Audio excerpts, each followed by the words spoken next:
Electric cars and hybrids are not new things. Indeed, the first car designed by Ferdinand Porsche back in 1898 was electric and utilised hub motors. But now, more than ever, we seem to be living in an age where battery power is playing an increasing role in how our cars are powered. Just look at the way motorsport is going. Victory at Le Mans this year was duked out between 3 different hybrid models, while F1 is also growing ever more complex and battery reliant. Formula E will take things on a stage further still. Then there is the latest trio of hypercars, the P1, 918 and LaFerrari. These, perhaps more than anything else, have made everyone's Evo look afresh at how electric power can enrich our motoring lives. I should also add the torque vectoring SLS AMG electric drive to that list, although nobody seems to have seen it since its launch. But it's not just this top, mega expensive echelon which has been grabbing our attention and piquing our interest. Take the Renault Twizy, for example. It's certainly not the fastest thing on 4 wheels. It does 0 to 30 miles an hour in just over 8 seconds. 50 miles an hour is the top speed, and it's surprising how long you can actually maintain that for. I did overtake something once in a Twizy. Scariest moment of my life, pretty much. Despite being rear-wheel drive, you won't be doing lots of big oversteer skids unless you live on a gravel driveway. Push on, and it's, well, resolutely understeery, but it's still a lot of fun to be had somehow. It's pretty stiff in here, so you can actually feel everything that's going on at road level. And there's just something lovely about travelling through the landscape. Comparing it to a Caterham or an Aston might be pushing things just a little bit too far. But you know what I mean, it's sort of, there's the elements and you're driving through them and you can smell the smells and it's just, yeah, it's fun. The Twizy looks and feels like a cross between a moon buggy and a mobility scooter. The scissor doors are optional, but I think they're a must-have. Not for any notional protection from the elements, just for the small thrill it gives you every time you release the catches and they spin skywards like a Diablo's. You can carry a passenger in a Twizy, although it's probably not a car in which to pick someone up for a first date, as they have to sit slightly awkwardly behind you, pinned in with their legs splayed. Because the Twizy is obviously so narrow, we've actually got a lot of road to play with, so the game of maintaining momentum at that heady 50 miles an hour is actually quite fun. 50 miles an hour is it's enough to sort of keep pace on an A road, perhaps not a dual carriageway, that might be a step too far. But the rest of the time, you can certainly keep up with the traffic. Come on, little Twizy, come on! Come on!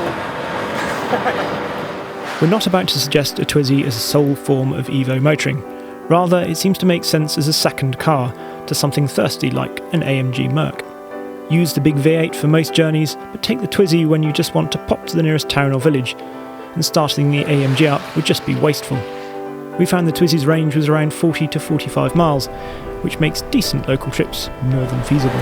Now, of course, you might feel that you want your Evo motoring to have perhaps a little more practicality about it, or perhaps usability would be a better word. In which case, well, Audi might just have the answer.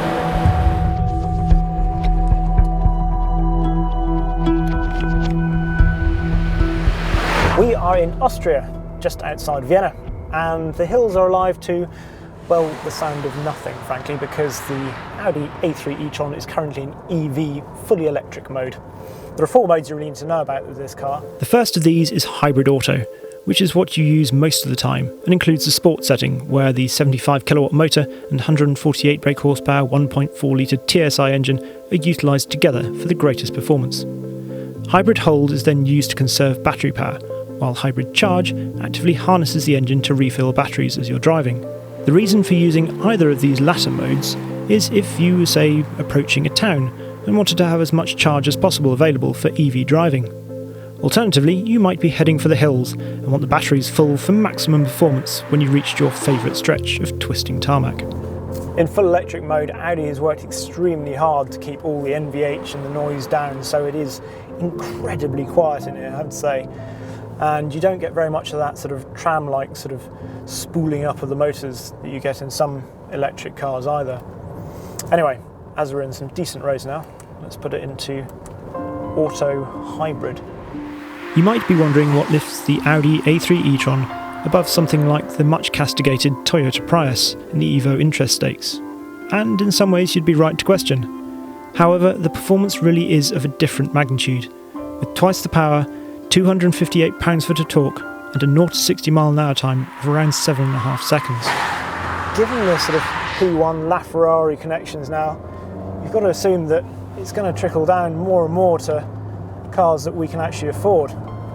What's it like? Well, the tyres are a fairly limiting factor. It's on some Pirelli Cinceratos, which, as you can hear in the background, probably are squealing quite a lot when you lean on them in the corners. But it's very, very odd having this instant torque from the battery which augments it. And it's possible certainly to get a bit of power understeer out of the corner. You can feel the weight though of the battery pack. There's 125 kilos of batteries back there, which really doesn't help turn into the corners, I have to say. It's quite a curious sensation just having all the torque on tap. It's a bit like that feeling when manufacturers tune cars with super sharp throttle response and put all the power right at the top end. I've also got this gauge on the left hand side where normally you'd have a rev counter, and it's the power meter. And it's really curious because it's quite distracting. In my peripheral vision, it's literally going all the way around to full boost mode, and then obviously as you brake hard, it flips all the way around the other side down to full charge. And yeah, it shows how hard the systems are working. It feels all a bit muted, I have to say. Sort of kind of, it's not a performance car, but there's something certainly intriguing about the way it delivers its power. Even more importantly, we know that this is just the start for Audi's e-tron brand. Quattro models will arrive in due course, as well as an R8. But what about a car that's already here and has got even more performance than this?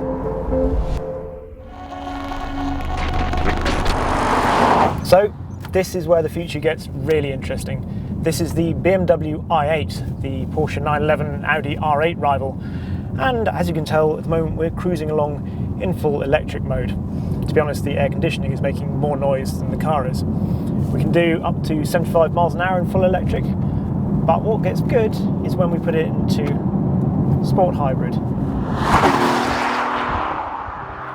With everything on tap, from the 96 kilowatt electric motor in the front axle and the 1.5 litre 3-cylinder turbocharged engine behind the seats, the i8 puts out a stonking 357 brake horsepower and 420 pounds-foot of torque.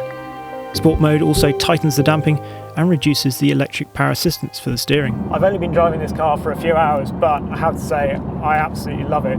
It is really, really cool. I was quite sceptical coming into it. I wasn't sure how exciting it really would be, but the power is right up there. They're saying 0 to 60 in 4.4 seconds, and the punch when you get on the throttle, if you're in the wrong gear, then you kind of get an initial surge which the engine then can't keep up with, so you get the surge from the electric which then the motor can't quite sort of, I suppose, match. But as long as you keep on top of the gears, which is, you know, nice to have to do anyway via the paddles, I suppose, it's like always being right in the really good top bit of a rev band of a normally naturally aspirated engine. Everywhere we've stopped today, people have all got out of their cars and been taking photographs and been asking about it and really intrigued by it as well. And yes, you do get that with other supercars, but you wouldn't get it with a 911 and probably not even an R8 these days, I don't think. It looks phenomenal. I know we're in the Scottish Highlands and everything looks absolutely mind-blowing here, but the i8 really is something special. It feels really nice to be inside too. The cockpit is quite fresh, I have to say. They still got the BMW thing, so it's actually tilted, all this section here, 8 degrees towards the driver, so you feel nicely sort of cocooned. And then you've got the displays up here telling you exactly what's going on with the 1.5 litre 3-cylinder engine and the electric motors. I think some of the things that are really cool about this car is when you start looking around it, when you open the door, which is cool in itself because who doesn't like a dihedral door, you can see the carbon fibre for what they call their life cell, so all the passenger cell is enclosed in carbon fibre, then the engine and the motors are enclosed in aluminium subframes. Now to produce this whole car, because the panels are thermoplastic and not painted, they actually use 70% less water, and everything's produced in factories that are, well, powered by hydroelectric or wind power, which is just somehow very cool. know this is slightly random, we wouldn't normally talk about this, but I have to turn around a lot when we're filming things like this. And I love the fact when you put it in reverse, all goes silent. And it just makes it wonderfully easy to manoeuvre. You can imagine doing this in town. It's ace. One of the biggest things I was worried about with the i8 was obviously what it was going to sound like, but I think it sounds really good. I know some of it is generated, so some of it's coming through the speakers, but to be honest, when the sounds are this good, I almost don't think it matters. What's it like to drive? Well, the steering is very light. It's very light, very direct. Got used to that with Ferrari steering, I suppose. But it's very accurate, and you can really feel what's going on at the road level, which is nice. There are a few odd traits, things like the regenerative braking, which works very well, so you don't feel when it goes from regenerative to mechanical, i.e. using the actual discs. But obviously when you lift off the throttle, there is quite a braking effect, and that just takes a little bit of getting used to, particularly sort of coming into corners where you just perhaps thought you were going to bleed out of the throttle and lose a little bit of speed, but not as much as you do when you've obviously got the regen kicking in. So what's it like when you start pushing it a bit harder in the corners? Well, initially it feels really nice. It does feel like it's got a great balance, and you sort of tip it in and it feels like it's just going to take the perfect sort of almost sort of neutral to oversteer stance. But then when you push it harder, all it in fact does is understeer, which is just a little bit of a shame. However, most of the time I have to say it feels really nicely balanced, and it does feel just sort of minutely adjustable, which is very cool. Sometimes with electric cars we've been obviously worried about the extra weight. You really don't feel it in this, I have to say, and the damping is absolutely brilliant, even if you take off and then land again.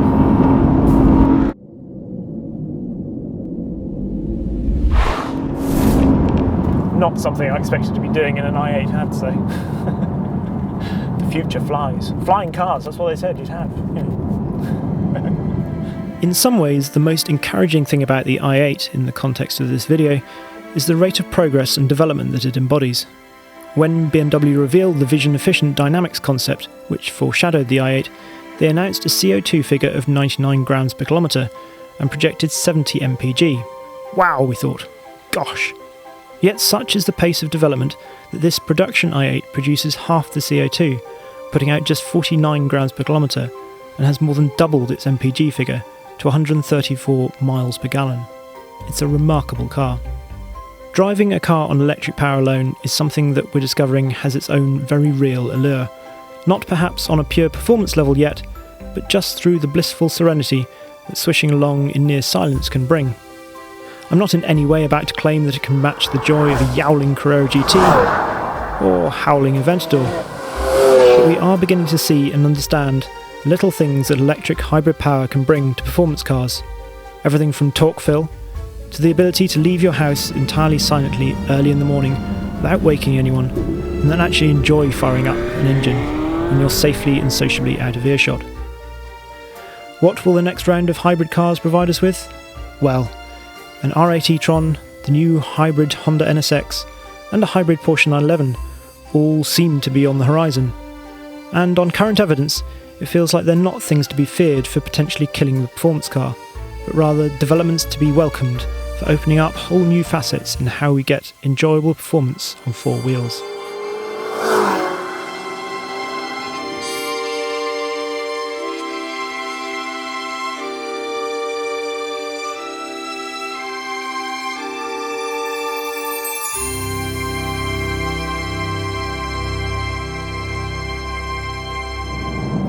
So if you like this documentary and you want us to do more stuff like this, taking through the history of, well, I don't know what else, then just remember to subscribe and tell us in the box below.